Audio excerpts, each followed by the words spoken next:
بسم اللہ الرحمن الرحیم۔ درود و سلام ہو محمد و آل محمد پر۔ اقصی اسلامک وائس کی طرف سے تمام مومنین بہن بھائیوں کو سلام۔ یا علی علیہ السلام مدد۔ ناظرین کرام، آج کے اس ویڈیو میں ہم آپ کے ساتھ ایک چرواہا اور نبی کریم کا قصہ شیئر کرنے جا رہے ہیں۔ امید کرتے ہیں آپ کو ضرور پسند آئے گا، تو آپ اسے لائک کر سکتے ہیں، اپنے دوستوں میں شیئر کر سکتے ہیں، ہمارے چینل کو سبسکرائب کر سکتے ہیں۔ بسم اللہ الرحمن الرحیم۔ کائنات میں بسنے والے ہر فرد کی کامل رہبری کے لیے اللہ رب العزت کی طرف سے رحمت العالمین حضرت محمد مصطفیٰ کو مبعوث فرمایا گیا۔ سب سے آخر میں بھیج کر قیامت تک کے لیے جناب کے سر پر تمام جہانوں کی سرداری اور نبوت کا تاج رکھ کر اعلان کر دیا گیا کہ اے دنیا بھر میں بسنے والے انسانوں، اپنی زندگی کو بہتر سے بہتر اور پرسکون بنانا چاہتے ہو تو تمہارے لیے رسول اکرم کی مبارک ہستی میں بہترین نمونہ موجود ہے۔ سورۃ الاحزاب کی آیت نمبر 21۔ نبی کریم صلی اللہ علیہ وآلہ وسلم کا نبوت سے پہلے والا دور مالی اور معاشی اعتبار سے کوئی خوشحال دور نہیں تھا، لیکن اس کے برعکس یہ کہنا بھی درست نہیں کہ آپ صلی اللہ علیہ وسلم بہت ہی زیادہ مفلوق الحال زندگی بسر کر رہے تھے۔ البتہ یہ ضرور تھا کہ جناب بچپن سے ہی محنت و مشقت کر کے اپنی مدد آپ ضروریات زندگی پورا کرنے کا ذہن رکھتے تھے۔ ایک چرواہے کا عجیب واقعہ۔ غزوہ خیبر کے موقع پر ایک چرواہا حضور اقدس کی خدمت میں آیا۔ وہ یہودیوں کی بکریاں چرایا کرتا تھا۔ اس چرواہے نے جب دیکھا کہ خیبر سے باہر مسلمانوں کا لشکر پڑاؤ ڈالے ہوئے ہے، اس کے دل میں خیال آیا کہ میں جا کر ان سے ملاقات کروں اور دیکھوں کہ یہ مسلمان کیا کہتے ہیں اور کیا کرتے ہیں۔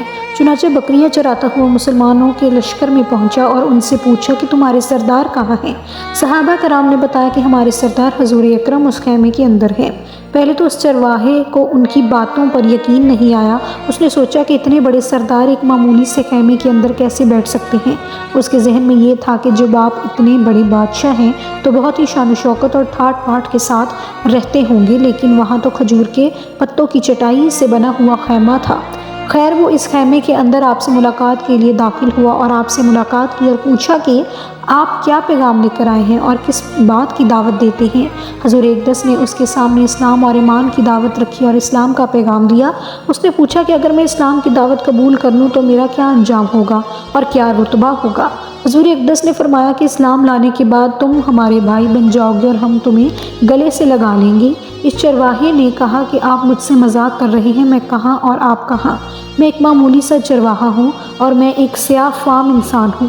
میرے بدن سے بدبو آ رہی ہے، ایسی حالت میں آپ مجھے کیسے گلے سے لگائیں گے؟ تمہیں ضرور گلے سے لگائیں گے اور تمہارے جسم کی سیاہی کو اللہ تعالیٰ تابانی سے بدل دیں گے اور اللہ تعالیٰ تمہارے جسم سے اٹھنے والی بدبو کو خوشبو سے تبدیل کر دیں گے۔ یہ باتیں سن کر وہ فوراً مسلمان ہو گیا اور کلمہ شہادت پڑھنے لگا۔ اس سے پوچھا کہ یا رسول اللہ کیا پڑھوں؟ پھر حضور اقدس اب میں کیا کروں؟ آپ نے فرمایا کہ تم اللہ کے اس ایسے وقت پر ایمان لائے ہو کہ نہ تو اس وقت کسی نماز کا وقت ہے اور تم سے نماز پڑھاؤں، اور نہ ابھی روزے کا زمانہ ہے کہ تم سے روزے رکھواؤں۔ زکوٰۃ تم پر فرض نہیں ہے۔ اس وقت تو صرف ایک ہی عبادت ہو رہی ہے جو تلوار کی چھاؤں میں انجام دی جاتی ہے، وہ ہے جہاد فی سبیل اللہ۔ اس چرواہے نے کہا یا رسول اللہ میں اس جہاد میں شامل ہو جاتا ہوں، لیکن جو شخص جہاد میں شامل ہوتا ہے اس کے لیے دو میں سے ایک صورت ہوتی ہے، غازی یا شہید۔ تو اگر میں اس جہاد میں شہید ہو جاؤں تو آپ میری کوئی ضمانت دیجیے۔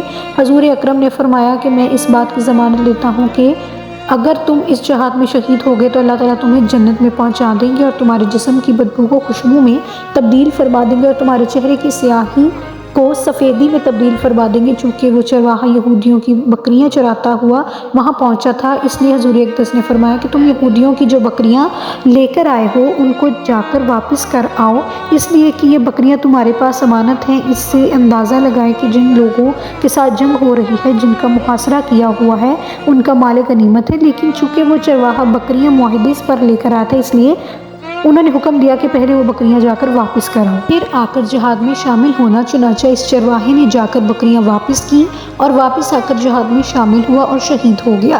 جب جنگ ختم ہو گئی تو حضور اکرم لشکر کا جائزہ لینے گئے۔ ایک جگہ حضور اقدس نے دیکھا کہ صحابہ کرام کا مجمع اکٹھا ہے۔ آپ صلی اللہ علیہ وسلم قریب پہنچے تو ان سے کہا کہ کیا بات ہے؟ آپ صلی اللہ علیہ وسلم صحابہ کرام نے فرمایا جو لوگ جنگ میں شہید ہو گئے ہیں ان میں سے ایک آدمی ایسا بھی ہے کہ جس کو ہم نے فرمایا کہ مجھے میں سے کوئی نہیں جانتا۔ آپ صلی اللہ علیہ وسلم دکھاؤ جب آپ صلی اللہ علیہ وسلم نے دیکھا تو فرمایا کہ تم اس شخص کو نہیں پہچانتے مگر میں اس شخص کو پہچانتا ہوں، یہ چرواہا ہے اور یہ وہ عجیب و غریب بندہ ہے جس نے اللہ کی راہ میں ایک بھی سجدہ نہیں کیا، اور میں اس بات کی گواہی دیتا ہوں کہ اللہ تعالیٰ نے سیدھا اس کو جنت الفردوس میں پہنچا دیا ہے، اور میری آنکھیں دیکھ رہی ہیں کہ ملائکہ اس کو غسل دے رہے ہیں اور اس کی سیاہی سفیدی میں تبدیل ہو گئی ہے اور اس کی بدبو خوشبو میں تبدیل ہو گئی ہے۔ اندازہ کیجئے اگر کچھ عرصے پہلے اس چرواہے کو موت آ جاتی تو سیدھا جہنم میں چلا جاتا، اور اب اس حالت میں موت آئی کہ ایمان لا چکا ہے اور سرکار دو عالم کا غلام بن چکا ہے، تو اب اللہ تعالیٰ نے اتنا بڑا انقلاب پیدا فرما دیا، اس لیے فرمایا التبرہ بلتہو، اعتبار خاتمے کا ہے۔ اس لیے بڑے بڑے لوگ لرزتے رہے اور یہ دعا کرتے رہے کہ یا اللہ حسن و خاتمہ عطا فرما دے، ایمان پر خاتمہ عطا فرما دے۔ کس بات پر انسان ناز کرے، فخر کرے اور اترائے، اس لیے کہ کیا معلوم کہ کل کیا ہونے والا ہے۔ کس بات پر انسان ناز کرے، فخر کرے اور اترائے، اس لیے کہ کیا معلوم کہ کل کیا ہونے والا ہے۔ اس لیے فرمایا کہ کسی کو بھی حقیر مت سمجھو، جو شخص ہمیشہ موت کو یاد رکھے تو اس کا دل نرم رہتا ہے، اس کے اعمال اور احوال اچھے ہوتے ہیں، وہ گناہ کرنے کی جرات نہیں کرتا، پھر اس کی ادائیگی میں کوتاہی نہیں برتتا، اور نہ ہی دنیا کی رنگینیاں اسے دھوکے میں ڈالتی ہیں۔ وہ ہمیشہ اپنے پروردگار سے ملنے کا شوق رکھتا ہے اور جنت میں جانے کا سوچتا رہتا ہے۔ لیکن جو شخص موت کو بھول جائے، دنیا میں مگن ہو، بدعملی میں مبتلا ہو، خواہشات کا انبار ذہن میں ہو تو ایسے شخص کے لیے موت سب سے بڑی نصیحت ہے۔ ابو ہریرہ رضی اللہ عنہ کہتے ہیں کہ رسول اکرم نے فرمایا لذتوں کو پاش پاش کر دینے والی موت کو کثرت سے یاد کیا کرو۔ اس حدیث کا مطلب یہ ہے کہ موت لذتوں کو ختم اور زائل کر دینے والی ہے۔ ابن ابی کعب رضی اللہ عنہ کہتے ہیں کہ جب رات کے ایک تہائی گزر گئی تو نبی کریم کھڑے ہو گئے اور فرمانے لگے لوگو اللہ کو یاد کرو، جب پہلا سور پھونکا جائے گا تو ساتھ ہی دوسرا بھی پھونک دیا جائے گا، موت کے ساتھ ہی تمام سختیاں شروع ہو جاتی ہیں۔ اللہ رب العالمین کی وحدانیت کا اقرار صرف ایک اللہ کی عبادت اور شرک سے بیزاری موت کی تیاری کے لیے از بس ضروری ہے۔ حضرت انس رضی اللہ عنہ کہتے ہیں کہ میں نے رسول اکرم کو فرماتے ہوئے سنا کہ اللہ تعالیٰ فرماتا ہے ابن آدم اگر تو مجھے زمین پر گناہوں کے ساتھ ملے لیکن تم نے میرے ساتھ کسی کو شریک نہ کیا ہو تو میں تمہیں اتنی ہی مقدار میں مغفرت دے دوں گا۔ موت کی تیاریوں کے لیے مخلوق کے حقوق ادا کریں، انہیں پامال مت کریں یا ان کی ادائیگی میں ٹال مٹول سے کام مت لیں، کیونکہ شرک کے علاوہ کوئی بھی حقوق اللہ سے متعلق گناہ ہو تو اسے اللہ تعالیٰ معاف فرما دے گا، لیکن مخلوق کے حقوق اللہ تعالیٰ معاف نہیں فرمائے گا بلکہ ظالم سے مظلوم کا حق لے کر دے گا۔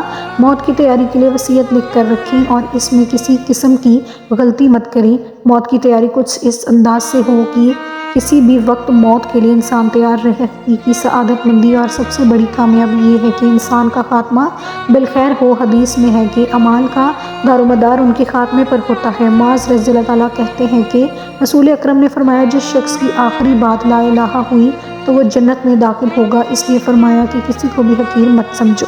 انبیاء علیہ السلام کا شیوہ یہ رہا ہے کہ کبھی گالی کا جواب بھی گالی سے نہیں دیا، حالانکہ شریعت نے اس کی اجازت دی ہے کہ جتنا ظلم تم پر کیا جائے تم بھی اتنا بدلہ لے سکتے ہو، لیکن انبیاء کرام نے کبھی گالی کا بدلہ گالی سے نہیں دیا۔ قوم کی طرف سے نبی کو کہا جا رہا ہے کہ تم بے وقوف ہو، حماقت میں مبتلا ہو اور ہمارا خیال یہ ہے کہ تم جھوٹے ہو۔ ہم جیسا کوئی ہوتا تو جواب میں کہتا کہ تم احمق اور تمہارا باپ احمق، لیکن نبی کا جواب یہ تھا کہ اے میری قوم میں بے وقوف نہیں ہوں بلکہ میں پروردگار کی طرف سے رسول بنا کر بھیجا گیا ہوں۔ اسی طرح کا ایک اور واقعہ ملاحظہ فرمائیے، حضرت عبداللہ بن عمر رضی اللہ عنہ کے غلام نافع کا بیان ہے کہ ایک مرتبہ عبداللہ بن عمر رضی اللہ عنہ مدینہ منورہ کے کسی کنارے کی طرف نکلے، آپ کے ہمراہ آپ کے چند ساتھی بھی تھے، ساتھیوں نے آپ کے کھانے کے لیے دسترخوان بچھایا، اسی دوران وہاں سے ایک چرواہا گزرا ہوا۔ حضرت ابن عمر رضی اللہ عنہ نے اس سے کہا چرواہے آؤ آؤ اس دسترخوان سے تم بھی کچھ کھا پی لو۔ چرواہا بولا میں روزے سے ہوں۔ عبیداللہ بن عمر رضی اللہ عنہ نے کہا اس طرح کے سخت گرم دن میں تم روزے کی مشقت برداشت کر رہے ہو جبکہ لو نہایت تیز ہے اور تم ان پہاڑوں میں بکریاں بھی چرا رہے ہو۔ چرواہے نے جواب دیا جی ہاں، میں ان خالی ایام کی تیاری کر رہا ہوں جن میں عمل کرنے کا موقع نہیں ملے گا، اس لیے دنیاوی زندگی میں عمل بجا لا رہا ہوں۔ عبیداللہ بن عمر رضی اللہ عنہ نے چرواہے کہ تقوی اور خوف الہی کا امتحان لینے کے ارادے سے اس سے کہا کیا تم اس ریوڑ میں سے ایک بکری بیچ سکتے ہو، ہم تمہیں اس کی نقد رقم دیں گے، مزید تمہارے افطار کے لیے گوشت بھی دیں گے۔ چرواہے نے جواب دیا، یہ بکریاں کوئی میری نہیں ہیں جو بیچ دوں، بلکہ میرے آقا کی ہیں، اس لیے میں تصور بھی نہیں کر سکتا۔ عبید اللہ بن عمر رضی اللہ تعالیٰ عنہ نے کہا، تمہارا آقا اگر کوئی بکریاں کم پائے گا اور تم اس سے کہہ دو کہ وہ بکری گم ہو گئی ہے تو وہ کچھ نہیں کہے گا، کیونکہ ریوڑ سے ایک دو بکریاں پہاڑوں میں گم ہوتی رہتی ہیں۔ یہ سننا تھا کہ چرواہا حضرت عبید اللہ عمر کے پاس سے چل دیا۔ وہ اپنی انگلی آسمان کی طرف اٹھا کر یہ جملہ کہے جا رہا تھا، پھر اللہ کہاں ہے، اللہ کہاں ہے۔ جب حضرت عبید اللہ بن عمر رضی اللہ تعالیٰ مدینہ آئے تو چرواہے کے آقا کے پاس انہوں نے اپنے آدمی بھیجے اور اس نے بکریاں اور اس چرواہے کو خرید کر اسے ذات کر دیا اور وہ بکریاں اسے ہبہ کر دیں۔ اس کی سند حسن ہے۔ دعا ہے کہ اللہ تعالیٰ ہمیں موت کی تیاری کرنے اور ہر وقت خاتمے کی فکر کرنے کی توفیق عطا فرمائے، آمین ثم آمین۔ ناظرین کرام، اگر آج کی ویڈیو آپ کو اچھی لگتی ہے تو آپ اسے لائک کر سکتے ہیں، اپنے دوستوں میں شیئر کر سکتے ہیں اور ہمارے چینل کو سبسکرائب کر سکتے ہیں۔ اقصی اسلامک وائس کو دیجیے اجازت۔ درود و سلام ہو محمد و آل محمد پر۔